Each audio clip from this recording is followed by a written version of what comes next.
And we formed a law firm. See, back in those days, and they even told us, you know, you're going to the University of Chicago, so what? You're not getting a job with our people. So I got with some other people, and we formed a law firm, which was probably the first black business law firm in Chicago. We had our own office building at 733 North LaSalle, right outside the Loop. We were all under 40. And matter of fact, one of my partners was,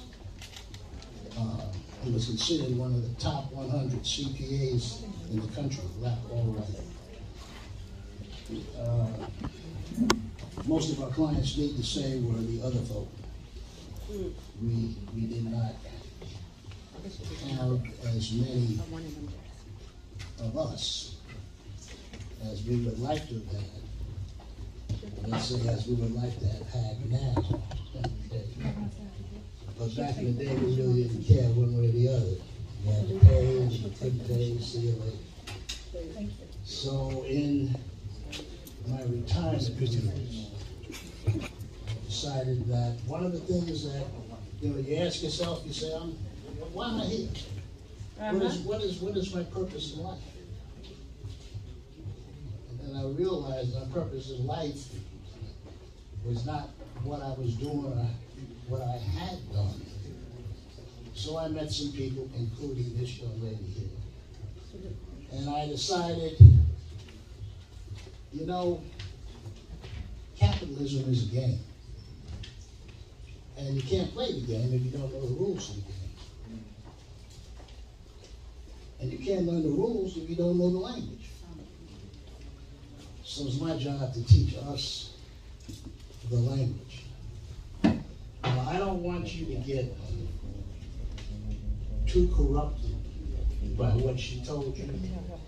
All right? Because it doesn't quite work that way.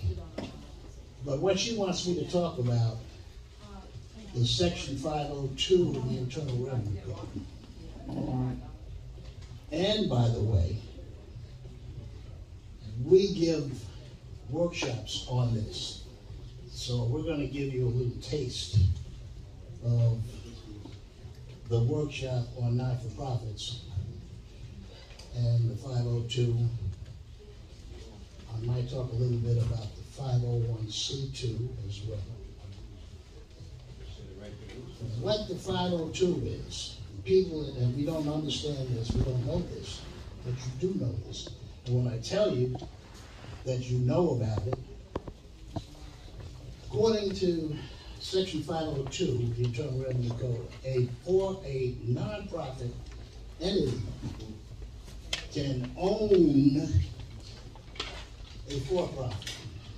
Key word is own, not run, manage, commingle, get together. It's run. Now, pursuant to Section 502, the for-profit entity can donate up to 10% of its before-tax dollars to its nonprofit owner. So that lowers the for-profit's tax bite. It's a donation. But more importantly, once it pays its taxes, it must pay dividends to the nonprofit. And dividend income is non-taxable to a nonprofit. You want me to say that again? Yeah, say it again. I'm going to say it differently. The Mormon Church, they own 10 or 11 television and radio stations. They own the largest cattle ranch in America.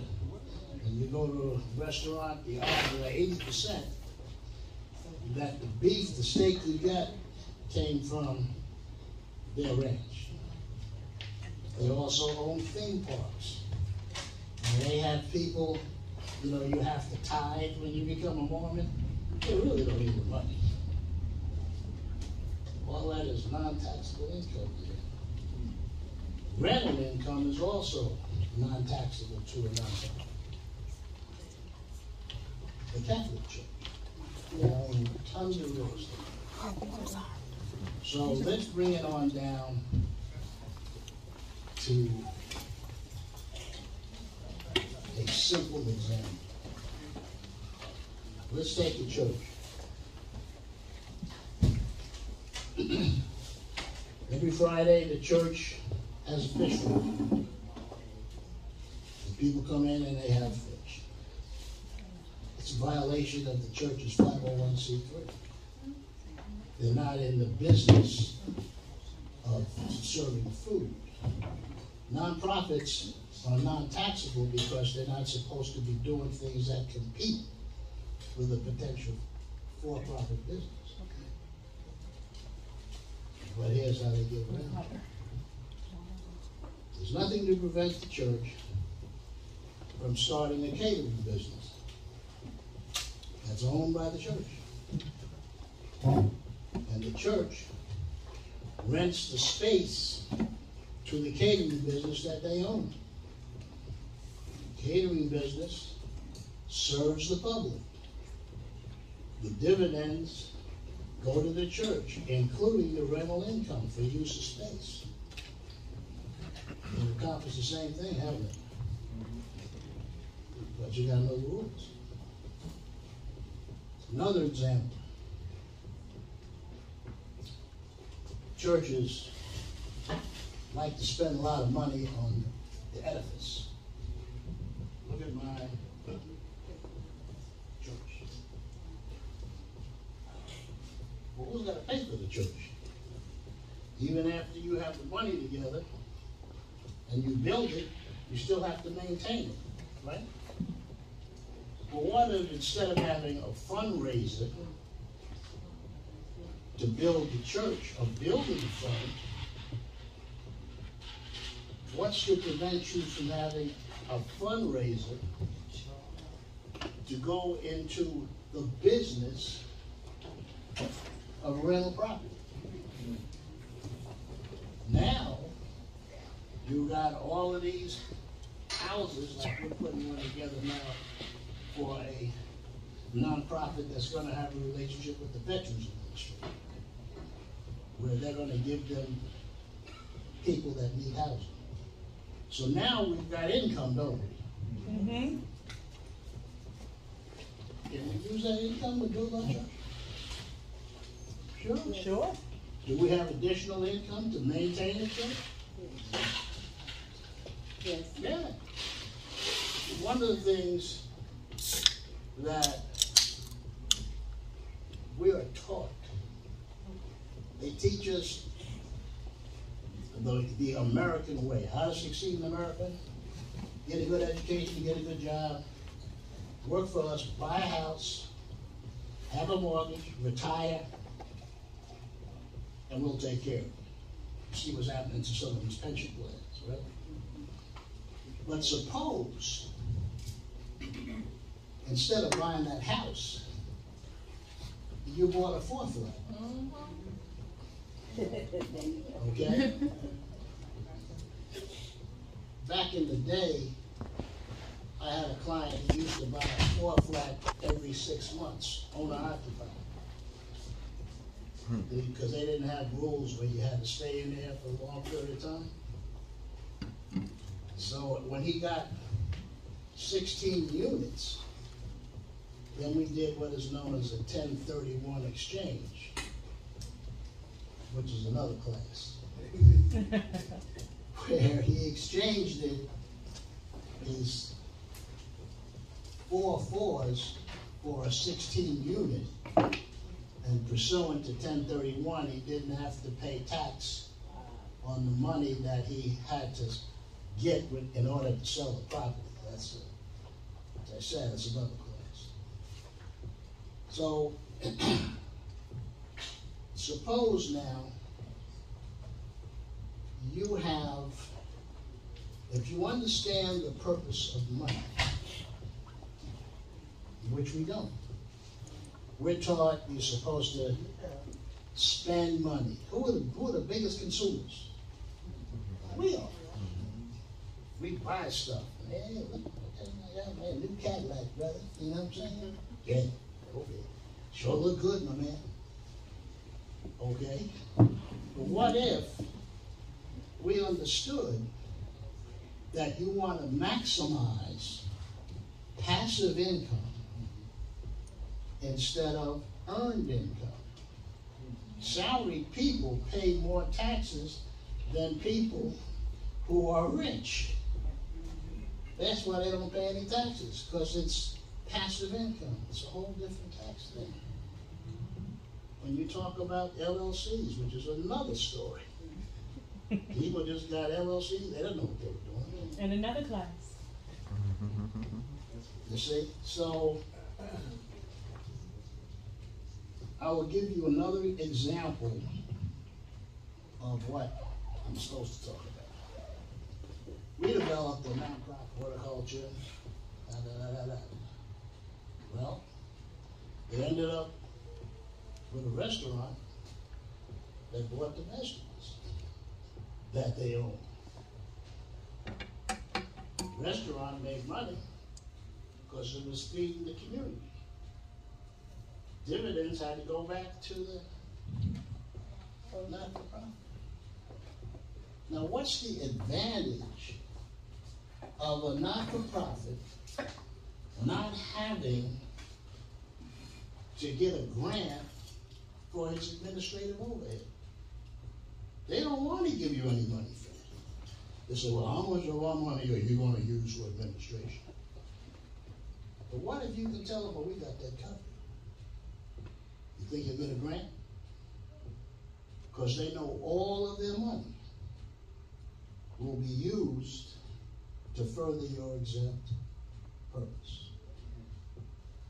So whenever I get a new client, we want to start a non-for-profit. I said, I want you to think about what type of for-profit business you can get into. I have one that's a community business. They want to go into the community and help the community. I just threw it out there. So what about adult daycare? What?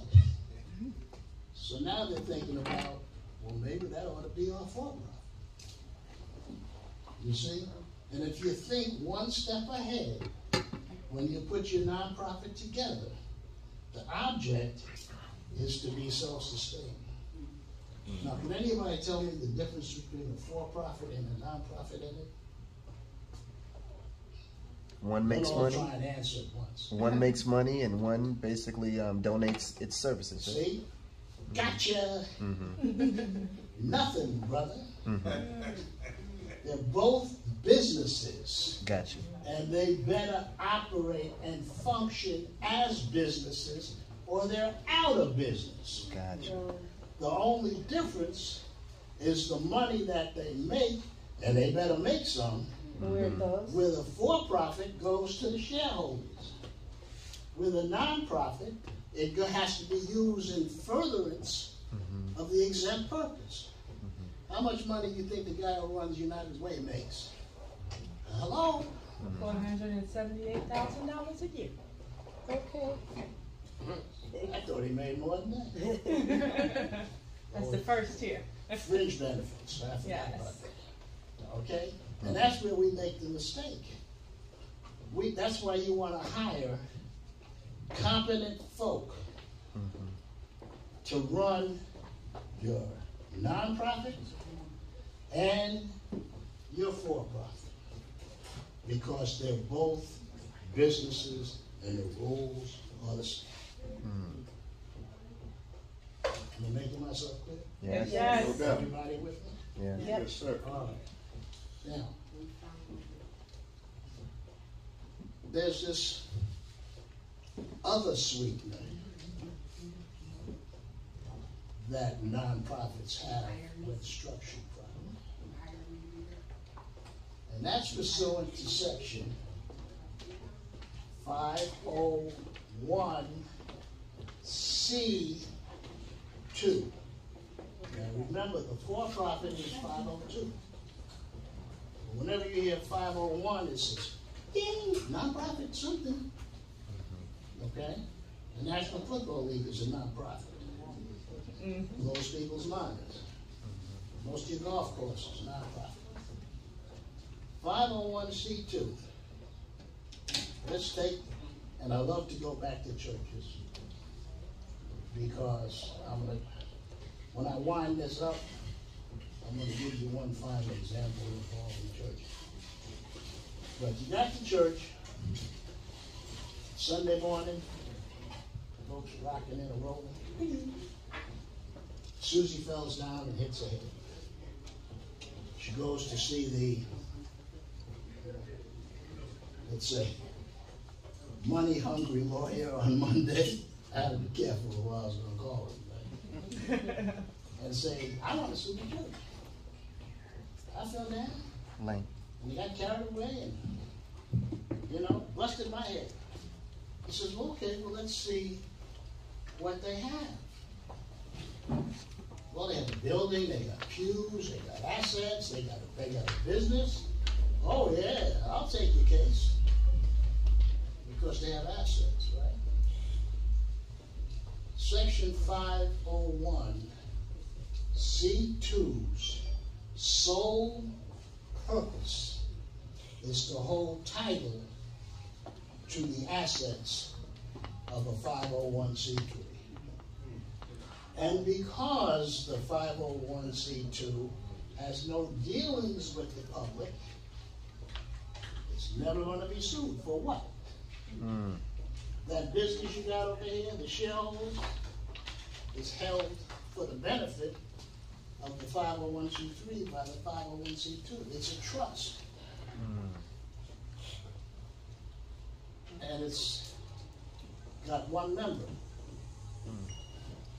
Member is the church. Yes, they're still controlling their money, aren't they? That's right. All right? So, the dividends, they go this way to the 501c2. It also says that the 501c2 has to give its money. When I do the class, we call this the business triangle. I'm trying to draw it for you to visualize. Okay? Now the money must go to the 501c3. The 501c3 is renting its building from the 501c2. So it does what it has to do and then gives its money back to the 501c3. And I'm sorry, okay, to the 501c2. And the 501c2 can now invest it elsewhere. Stock, Microsoft. When you donate to your school, they don't spend that money. They invest it in Microsoft. You see? All right, so now the church is what is known as judgment proof. I just use the church because I know they got to have a building, so they got some assets. So they're judgment proof. They don't have anything. So if somebody falls and hurts themselves, and they go to sue, they're going to say, what they got? Nothing. I'm sorry, I can't take your case on a contingent basis, because if I win, I won't get nothing. Everybody with me? Knowing the rules. Now, what I'm about to explain to you is my personal theory on how we can improve the economic situation of black folks. There is, I got rabbits here, I don't want to, okay. Let's say you have 4 or 5 churches that start an income producing business. It's a corporation. And then they take the profit, because it goes to them, and they can reinvest it, Okay, they can have as many businesses as they want. They take the money, and the 5 of them get together, and they form an LLC investment company. All right, everybody here? Now, people from the church, they say, I want to start a business. All right, well, you've got qualified folk running this investment company. Right? You don't have the pastor running it, although he'd like to. Right? You all ever hear of Covenant Bank? Yeah, yeah. You know who owns it now? A bank in Texas. Because the pastor made himself the chairman of the board. I can't tell you the stories I heard, how they laughed at him, the dumb stuff he did. So that's why you want people that have experience in running what your business is that you're going to set up. All right? Okay. So, you got quality people, qualified people. And you say, well, how much money do you need? Because you figured it out and it's a good investment. And yeah, we can do a deal. How much money do you need? So I need $100,000. So, okay. You come up with $49,000. You gotta have skin in the game. And we will invest $51,000 and own 51% of your business. However, at the end of 5 years, we have to sell you our interest to you, so you get 100%, and whatever the cash flow of your business will dictate the terms of the deal, how you're going to pay us off. All right? So now we got some more money, right? Here comes the next guy. I want to start a business. Do we have to worry about a bank? I don't think so. We have to worry about the government helping us out? I don't think so. Churches have trillions of dollars that they could do this easy. All right? You know how we're always talking about food deserts? Yeah. All these is a franchise. What's to stop 5 or 6 churches to get together and buy all these? No, we'd rather build a church. Okay. Well, I'm going to leave it at that. Okay, here we are. Everything, IRS has its hands on everything, criminal and civil.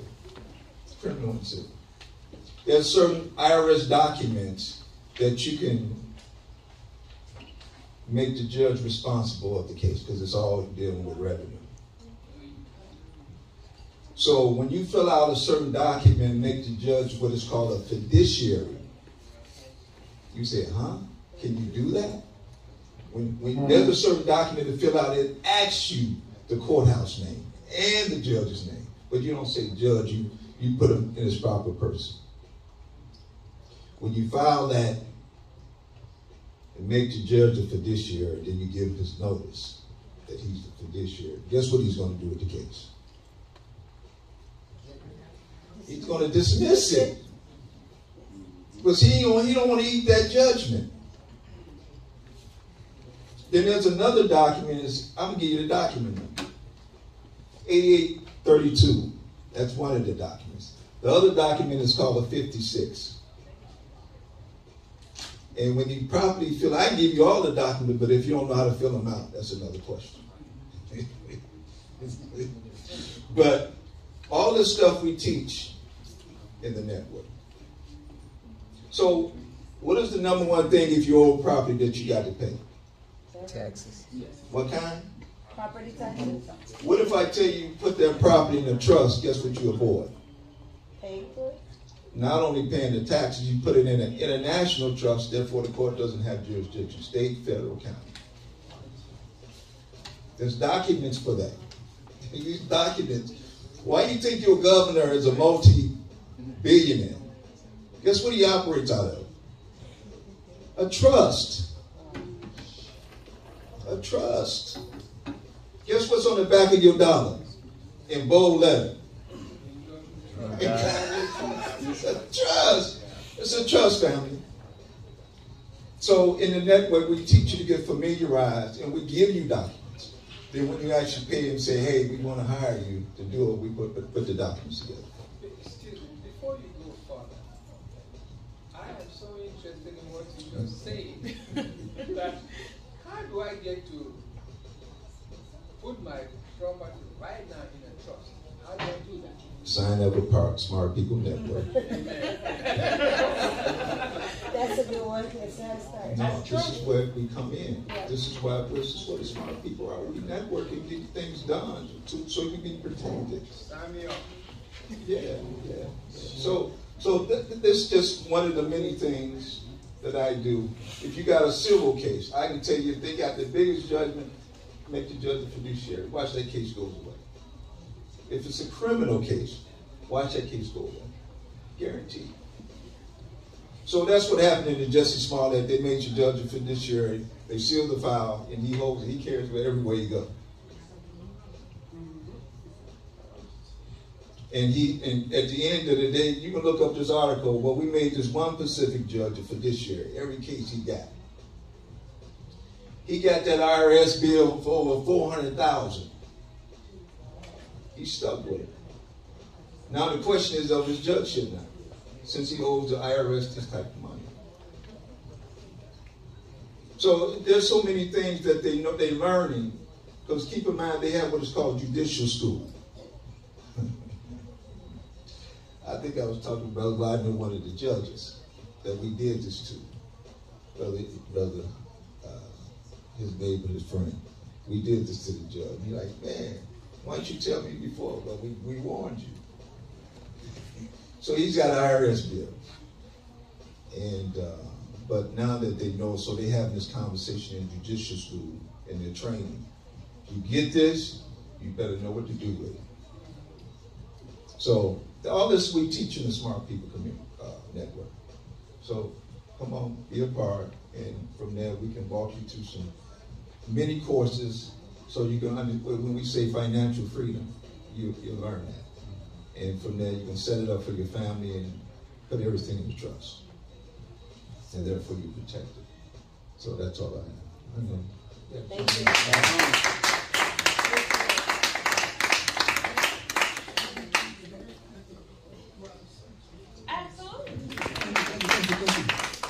Thank you. Sometimes when you propose, God dispose. Yes. Man can propose, God always dispose. I know Dr. Stacy mentioned that I should remind you about what's going to happen tomorrow, Saturday, July 3rd.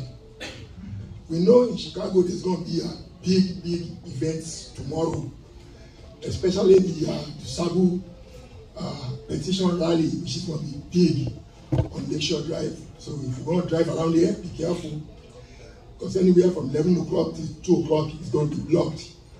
So I just thought I should share that with you. But tomorrow, big event is going to be at the CAC. It's called Christ Apostolic Church. It's Christ Apostolic Church, address 9011 South Stony Island. Okay, 9011 South Stony Island. The door will be open with a lot of speakers, panelists, African portioner,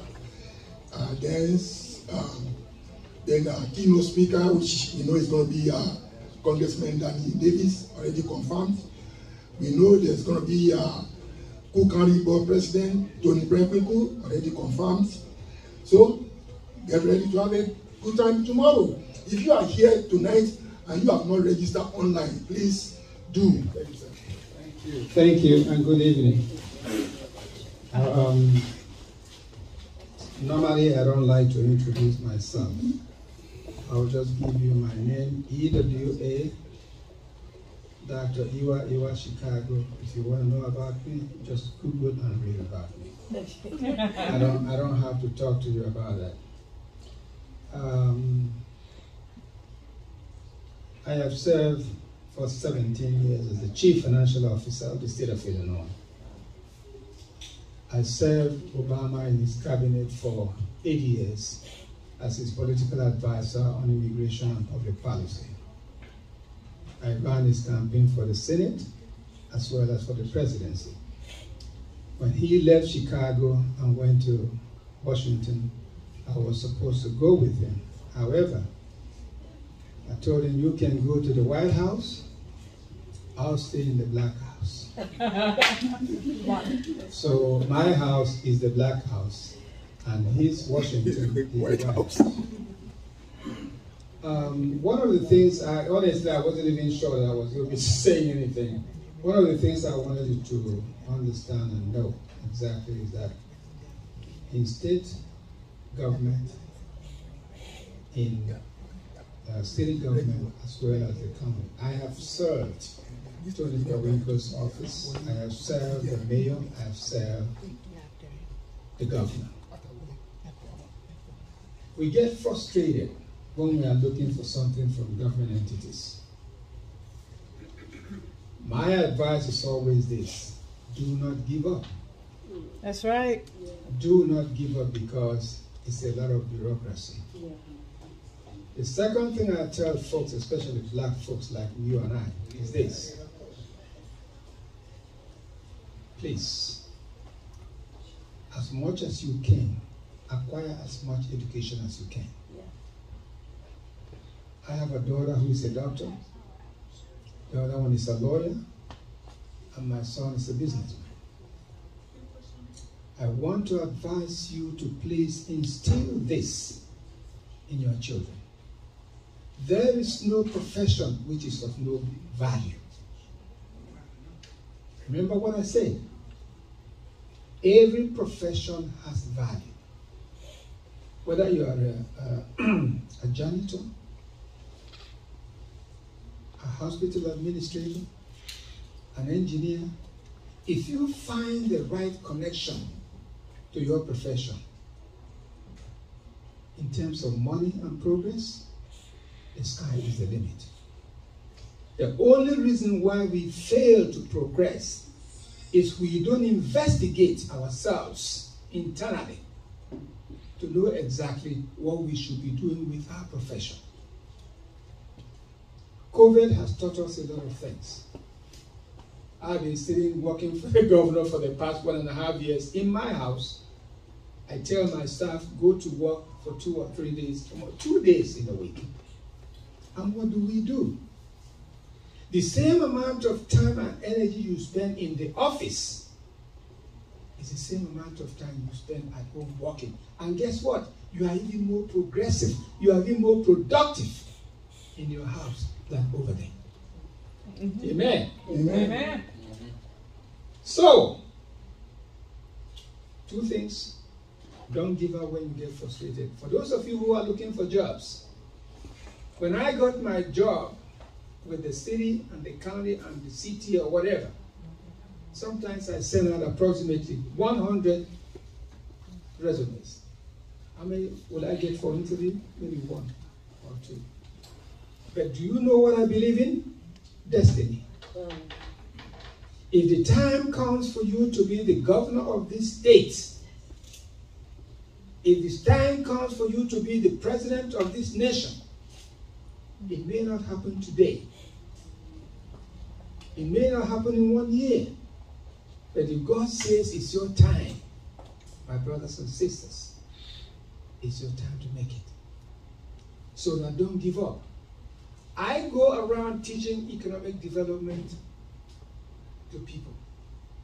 I served as chairman of the African Economic Development Council under David Odupitan.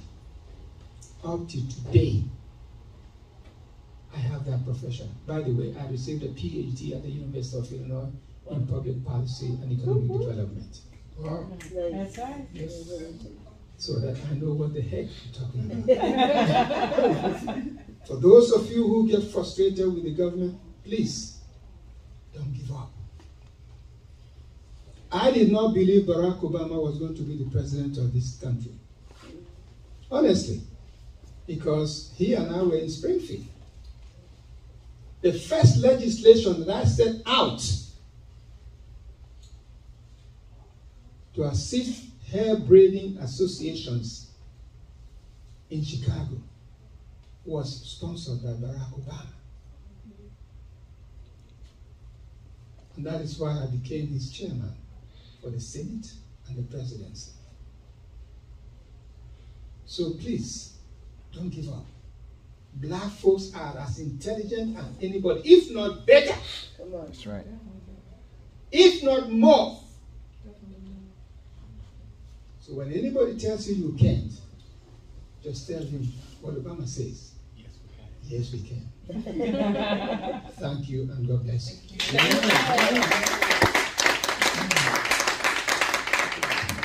Wow.